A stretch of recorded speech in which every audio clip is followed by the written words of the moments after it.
오늘 창세기 37장 1절부터 11절의 내용은요, 드디어 야곱의 아들 요셉에 관계된 내용들이 기록이 되고 있습니다.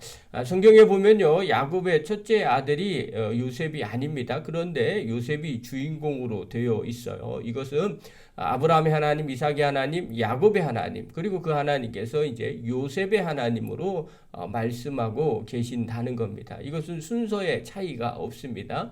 믿음의 차이고 하나님의 선택입니다. 그래서 구속사적인 관점이라고도 말을 합니다. 오늘날 우리에게도 적용되는 내용들입니다.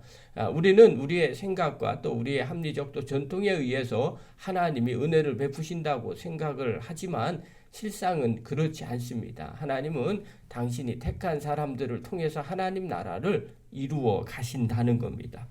오늘 본문에 보면요, 야곱은 노년에 얻은 아들인 요셉을 다른 아들보다 더 사랑해서 그에게 채색 옷을 지어 입힙니다. 또 요셉은요, 형들의 잘못을 아버지에게 고자질하는 그런 성격을 갖고 있는 사람이었습니다. 그래서 우리가 알고 있는 멋진 요셉과는 어린 시절의 요셉은 조금 다릅니다. 아마 애굽에서 종으로 살면서 아마 훈련을 받았던 것 같습니다. 형들의 곡식단이 자신의 단에 절하고 또 해와 달 11별이 자기에게 절하는 꿈을 꾸었다고 말을 합니다. 이로 인해서 형들은 더욱 요셉을 미워한다는 내용이 오늘 본문의 내용입니다. 오늘 이 본문을 통해서 우리가 몇 가지를 좀 살펴볼게요. 첫 번째입니다. 야곱은 계속해서 약속의 땅인 가나안 땅에 거주했다는 것을 성경은 기록을 하고 있어요. 1절 한번 보십시오.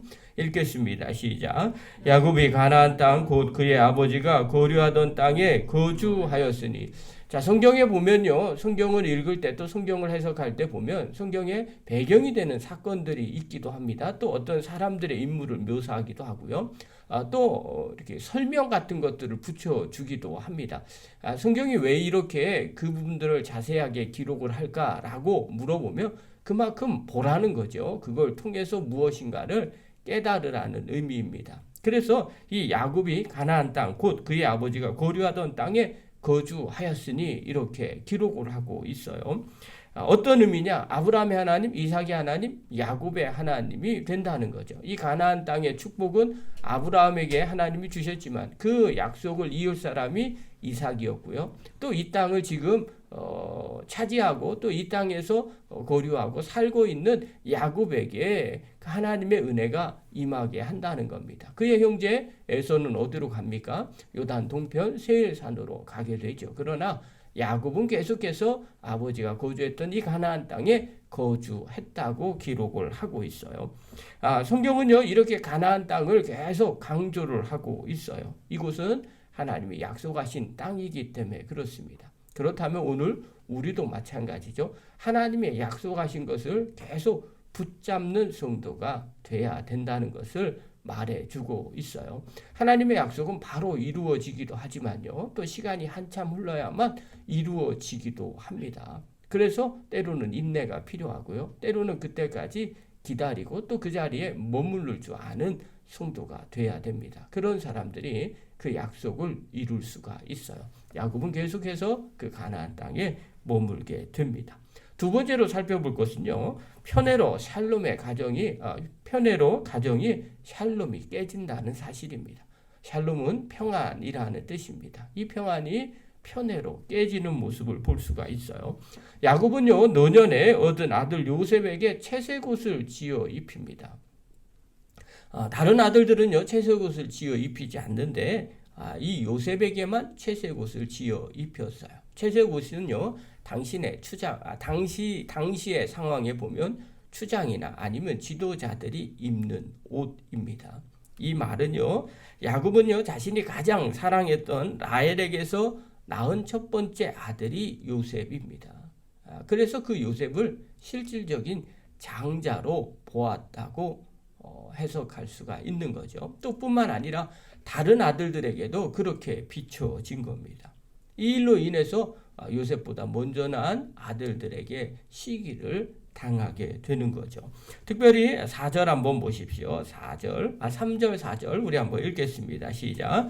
요셉은 노년에 얻은 아들이므로 이스라엘이 여러 아들들보다 그를 더 사랑함으로 그를 위하여 채색옷을 지었더니 그의 형들이 아버지가 형들보다 그를 더 사랑함을 보고 그를 미워하여 그에게 편안하게 말할 수 없었더라.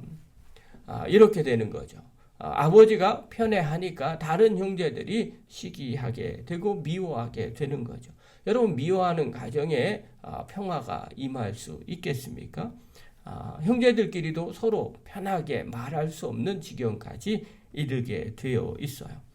그러면 다시 다르게 생각을 한번 해볼까요? 만약에 야곱이 요셉을 편애하지 않았다면 어떤 일이 일어났을까요? 아마 서로들 미워하지 않았을 수도 있었을 겁니다. 그러나 아버지 야곱이 요셉을 더 사랑하고 편애하는 일로 인해서 형제들 간에 갈등이 생기게 되고요. 진정한 평화가 없어지게 됩니다. 평화가 없어진 그곳에는요, 서로 시기하고 미워하는 모습만 나타나게 됩니다. 여러분, 하나님의 나라는요, 샬롬의 공동체입니다. 평화의 공동체입니다. 그래서 주님께서 제자들에게 하신 말씀들이 있어요. 평안하냐. 이 말씀을 늘 자주 말씀을 하셨어요. 여러분, 평안하지 않으면 하나님의 영광이 드러나지 않게 됩니다. 우리의 삶 가운데서 또 우리의 가정이나 우리 공동체에서 이 평안이 있는지를 점검해 보시기를 바랍니다.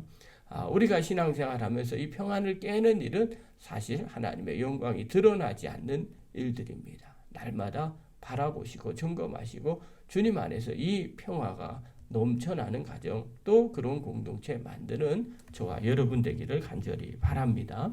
마지막 하나 더 살펴보겠습니다. 그럼에도 불구하고 이 모든 것을 사실은 하나님이 사용하고 계신다는 사실을 기억하셔야 됩니다. 아버지 야곱의 편애로 형제들의 사이가 갈라졌습니다. 그곳엔 평화가 임하지 않았고 시기와 미움만 나타납니다. 거기에다가 요셉이 꾼 꿈을 또 지혜롭게 이야기하지 아니하고 자랑스럽게 말함으로 말미암아 더욱 기름을 붓게 됩니다. 5절 한번 보십시오. 5절 읽겠습니다. 시작. 요셉이 꿈을 꾸고 자기 형들에게 말하매 그들이 그를 더욱 미워하였더라. 자, 꿈 이야기를 말하면서 더욱 미워했다고 말합니다. 이 꿈 이야기 두 가지를 이야기하는데요. 첫 번째는 곡식단을 묶을 때 다른 형제들의 곡식단이 요셉의 곡식단에 절하는 꿈입니다. 이야기를 듣는 순간 네가 우리의 왕이냐? 형제들이 전부 다 이 꿈에 대한 해석이 무엇인지를 알고 있었던 겁니다. 여러분, 누군가가 꿈에 대한 이야기를 할 때 그 꿈의 뜻이 무엇인지를 모르면 사실 화낼 이유가 하나도 없습니다. 그러나 알고 있었다는 거죠. 그러니까 화를 내고 미워하는 겁니다. 두 번째는요, 해와 달과 11별이 요셉에게 절하는 꿈을 아버지 앞에서까지도 이야기합니다. 이때 요셉도 야곱도 화를 냈습니다. 그리고 꾸짖게 되죠. 또 형들도 마찬가지로 똑같이 화를 냅니다. 이 말도 동일한 의미죠. 무슨 뜻인지 알고 있었다는 겁니다. 너희가 우리의 왕이 되겠느냐? 우리가 어떻게 무릎 꿇고 또 너에게 경배하겠느냐? 이렇게 이야기하면서 요셉을 비난하게 되는 겁니다. 결국은요, 이 모든 것 때문에 요셉이 어떻게 되느냐? 애굽에 팔려가게 됩니다. 그런데 우리가 다 알고 있죠. 이 놀라운 사건들이 이 미움받는 것 그리고 팔려가는 이 모든 것들이 사실은 하나님의 섭리였다는 사실입니다. 미움을 받은 결과로 애굽에 팔려갔지만 후에 야곱의 온 가족이 애굽으로 내려오게 되지요. 또 이스라엘 백성들이 애굽에서 장정으로 많은 큰 민족으로 자라나게 되고요. 또 우리가 다 알고 있는 모세를 통해서 그들을 구원하고 가나안 땅으로 인도하는 하나님의 놀라운 계획이 이 안에 들어 있습니다. 어찌 보면 이 일을 계기로 하나님의 약속들이 하나씩 이루어지기도 합니다. 자, 그러면 이런 일들을 어떻게 해석을 해야 될까요? 어떤 일을 겪든지 또 어떤 일을 행하든지 내가 생각할 때 다 하나님의 뜻입니다. 그러면서 내 마음대로 막 살까요? 미워하면서 살고 그리고 지혜 없이 꿈 이야기를 막 하면서 상대방의 미움을 받을까요? 이것도 하나님의 뜻이에요. 이러면서 살까요? 아닙니다. 이것은 우리 입장에서 다 알고 있으니까 지금 요셉의 사건을 다 알고 있으니까 하나님의 섭리라고 말하는 겁니다. 우리 입장에서는 어떻게 해야 될까요? 최대한 그런 일들을 행하지 않아야 되겠죠. 더불어 화평을 이루어야 되고요. 또 편애하지 않고 하나님 뜻 안에서 잘 섬기고 또 잘 가르쳐야 될 책임이 있습니다. 어려운 일을 겪더라도요. 우리의 삶 가운데서 하나님 말씀대로 살려고 애쓰는 거죠. 그러나 그럼에도 불구하고 우리의 생각과 다른 일들이 일어날 때가 있어요. 그때는 어떻게 생각하느냐? 하나님의 섭리가 있을 수도 있다라고 생각을 해야 됩니다.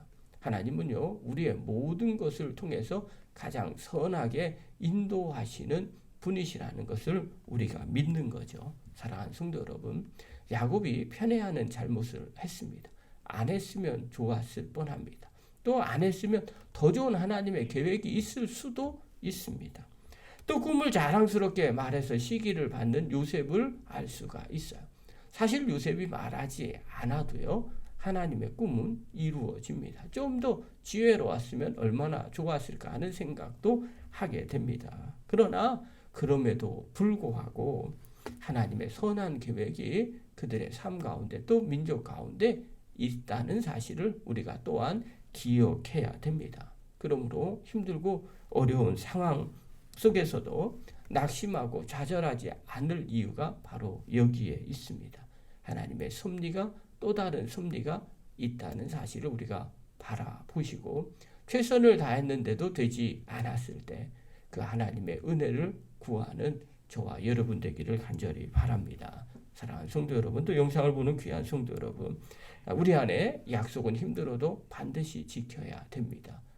야곱이 가나안 땅에 머물렀던 것처럼 우리도 약속의 그 자리에 머무르는 성도들이 되시기를 바랍니다. 또 공동체 안에서 늘 살롬, 평안함을 추구하는 저와 여러분 되시기를 바라고요.